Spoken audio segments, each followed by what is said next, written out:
পূর্বে যে রেকর্ডগুলো ছিল, পূর্বে সেই রেকর্ডগুলো অনুযায়ী কোর্টে যে মামলা চলমান রয়েছে, এই মামলাগুলো তাহলে কি হবে? বা পূর্বে রেকর্ডে যে ভুলগুলো হয়েছিল, সেই ভুলের আলোকে অনেক সময় দেখা যায় যে ভুলক্রমে জমির প্রকৃত মালিককে বঞ্চিত করার মাধ্যমে বা জমির প্রকৃত মালিকদের নামে রেকর্ড হয়নি, ভুলক্রমে অন্য আরেকজন ব্যক্তির নামে রেকর্ড হয়ে গেছে। এক্ষেত্রে জমির প্রকৃত মালিকদের তাহলে কি হবে? আজকের ভিডিওতে এ সম্পর্কে আমি বিস্তারিতভাবে আলোচনা করব। আসলে বাংলাদেশের ইতিহাসে সবথেকে গুরুত্বপূর্ণ একটি জরিপ এখন চলমান রয়েছে। আর এই জরিপটি হচ্ছে বিডিএস জরিপ বা বাংলাদেশ ডিজিটাল সার্ভে। এই জরিপটিকে অত্যন্ত গুরুত্বপূর্ণ বলা হচ্ছে এই কারণে, কেননা এই জরিপে ভূমি মালিকদেরকে একটি করে সিএলও কার্ড প্রদান করা হবে, যেটা ল্যান্ড ওনারশিপ কার্ড বলা হচ্ছে। ডিজিটাল যে সার্ভেটা, এই ডিজিটাল সার্ভেটার নাম শুধু শুধু ডিজিটাল হয়নি, এখানে সম্পূর্ণ ডিজিটাল ডিভাইস ব্যবহার করার মাধ্যমে এই ডিজিটাল জরিপ কার্যক্রমটি পরিচালিত হচ্ছে।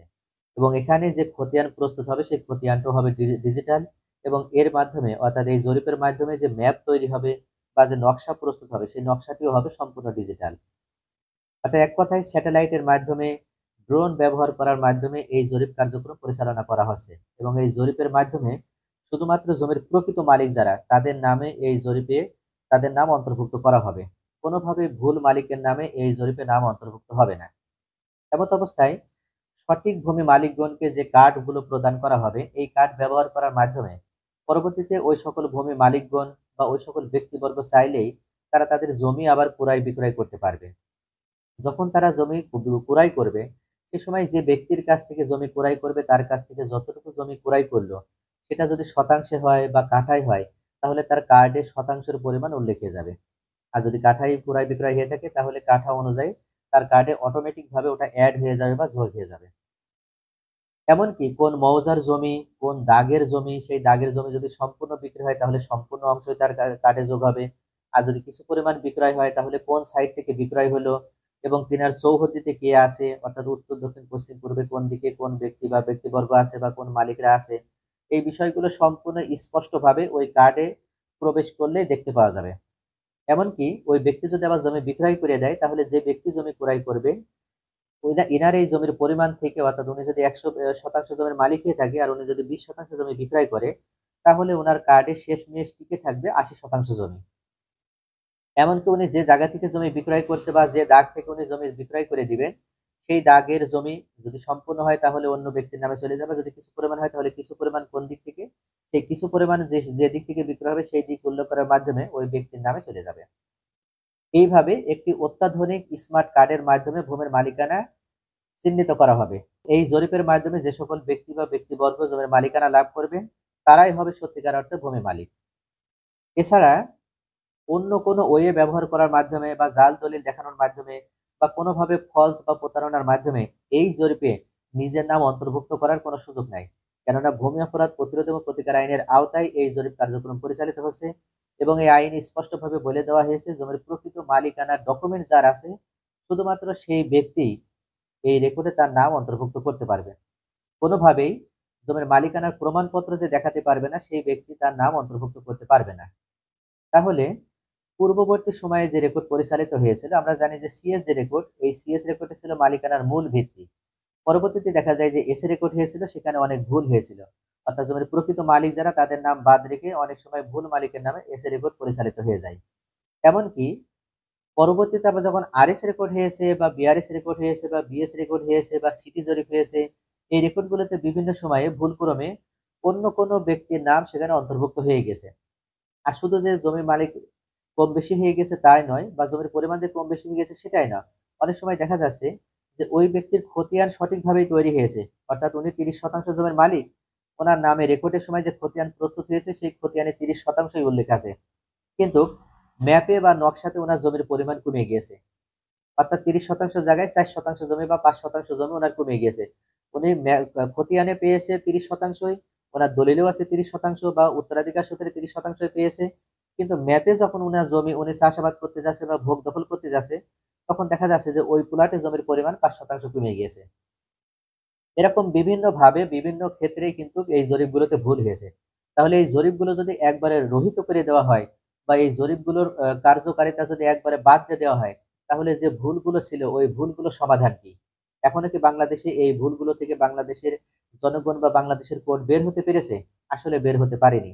অর্থাৎ এই যে ভুলগুলো রেকর্ডের সময় হয়েছে, এই ভুলগুলো অনুযায়ী বর্তমান কোর্টে মামলাগুলো চলমান রয়েছে এবং এই মামলাগুলো নিষ্পত্তি হবে ওই সকল রেকর্ডের আলোকেই। বিডিএস যে রেকর্ডটি চলমান রয়েছে বা বিডিএস রেকর্ডে তাহলে কাদের নাম অন্তর্ভুক্ত হবে? মূলত বর্তমান যে বিডিএস রেকর্ড বা বাংলাদেশ যে ডিজিটাল সার্ভে চলমান রয়েছে, এই বাংলাদেশ ডিজিটাল সার্ভেতে জমির প্রকৃত মালিকদের নামেই এই বিডিএস রেকর্ডটি কার্যক্রম হয়। বিডিএস রেকর্ডে তার নাম অন্তর্ভুক্ত হবে বা রেকর্ডভুক্ত হবে। এমনকি এখানে বলা হচ্ছে যে বর্তমান যে রেকর্ডটি অর্থাৎ আরএস রেকর্ড বা বিআরএস রেকর্ড হতে পারে, এই রেকর্ডে যে ব্যক্তির নাম অন্তর্ভুক্ত আছে সেই ব্যক্তি আবার বিডিএস রেকর্ডে তার নাম অন্তর্ভুক্ত করে নিতে পারবে। কিন্তু এক্ষেত্রে যদি বিষয়টি এরকম হয় যে সিএস রেকর্ডে একজন ব্যক্তি মালিক ছিল, এসি রেকর্ডে সে তার ওয়ারিশরা মালিক হয়েছে বা সেই ব্যক্তি আবার মালিক হয়েছে, কিন্তু তারা জমি বিক্রয় করেনি। পরবর্তীতে আরএস রেকর্ডও তাদের নাম অন্তর্ভুক্ত হওয়ার কথা ছিল বা তাদের ওয়ারিশদের নাম অন্তর্ভুক্ত হওয়ার কথা ছিল, কিন্তু দেখা যাচ্ছে যে সেখানে তাদের নাম অন্তর্ভুক্ত না হয়ে ভুলক্রমে অন্য কোনো ব্যক্তির নাম সেখানে চলে এসেছে বা অন্য কোনো ব্যক্তির নামে জমি রেকর্ড হয়ে গেছে। তাহলে যার নামে ওই ভুলক্রমে রেকর্ড হয়ে গেছে সেই ব্যক্তিকে আবার বিডিএস রেকর্ডে তার নাম অন্তর্ভুক্ত করে নিতে পারবে? যদি যার নামে ভুলক্রমে আরএস রেকর্ড বা বিআরএস রেকর্ডটা হয়েছিল তার নামে যদি আবার বিডিএস রেকর্ডটি হয়েও থাকে, তাহলেও এটাতে ওই ব্যক্তির কোনো লাভ হবে না। কেননা সত্যিকার অর্থে যারা জমির প্রকৃত মালিক অর্থাৎ সিএসএসএ অনুযায়ী যারা আরএসএও মালিকানা লাভ করার কথা ছিল বা আরএসএও যাদের মালিক হওয়ার কথা ছিল, যেহেতু তাদের নাম ওখানে অন্তর্ভুক্ত হয়নি, এমত অবস্থায় সেই ব্যক্তিরা নিশ্চয়ই তারা বসে নেই। তারা অবশ্যই এই রেকর্ড কারেকশনের জন্য বা রেকর্ডে যে ভুল হয়েছে সেই ভুল সংশোধনের জন্য তারা কোর্টে মামলা প্রদান করেছে এবং তাদের এই মামলার কার্যক্রম কিন্তু চলমান রয়েছে। এমনকি বাংলাদেশ সরকারের পক্ষ থেকে বলা হয়েছে যে দেওয়ানি কোর্টে বা বিভিন্ন যে জমি জায়গা সংক্রান্ত যে মামলাগুলো পরিচালনা করা হচ্ছে বা চলমান রয়েছে, এই মামলাগুলো যেন অনতিবিলম্বে নিষ্পত্তি করা হয়। অর্থাৎ কোর্ট থেকে খুব দ্রুত এই মামলা নিষ্পত্তি করা হবে এবং সত্যিকার অর্থে যে ব্যক্তি বা ব্যক্তিবর্গ এখানে মামলা প্রদান করেছে তারাই যদি সত্যিকার অর্থে ওই জমির মালিক হয়ে থাকে, তাহলে ওনারা ওখান থেকে একটা কোর্ট থেকে একটা ডিক্রি পাবেন আর সেই ডিক্রিটাই হবে ওনাদের ওই রেকর্ড সংশোধনী। ওনারা ওই রায়ের কপি নিয়ে যাওয়ার মাধ্যমে বিডিএস রেকর্ড চলমান অবস্থায় ওনারা চাইলেই নাম অন্তর্ভুক্ত করে নিতে পারবে। আর যদি বিডিএস রেকর্ড ওই এলাকায় শেষ হয়ে যায় অর্থাৎ বিডিএস রেকর্ডের কার্যক্রম শেষ হয়ে গেছে কিন্তু ওনারা রায়ের কপি পাচ্ছে পরে, তাহলে ওনারা চাইলে আবার ভূমি রেকর্ড ও যে জরিপ অধিদপ্তর আছে এই ভূমি রেকর্ড ও জরিপ অধিদপ্তরে যাওয়ার মাধ্যমে ওনাদের ওই রায়ের কপি প্রদান করার মাধ্যমে ওই জমির মালিকানা ওনারা আবার লাভ করতে পারবে এবং বিডিএস রেকর্ড সংশোধন করে জমির প্রকৃত মালিকদের নাম সেখানে অন্তর্ভুক্ত করে দেওয়া হবে। এরকম সমস্যা আরো অনেক ক্ষেত্রে হয়েছে। দেখা যায় যে এসি রেকর্ড মালিক পরবর্তীতে জমি বিক্রয় করেছে, যার কাছে জমি বিক্রয় করেছে সেই ব্যক্তির নামে দলিলও হয়ে গেছে কিন্তু আরএস রেকর্ডে বা বিআরএস রেকর্ডে তার নাম অন্তর্ভুক্ত হয়নি। অর্থাৎ এসি রেকর্ডে যারা মালিক ছিল তাদের নামেই বা তাদের ওয়ারিশদের নামে আবার ভুলক্রমে আরএস রেকর্ডটিও হয়ে গেছে।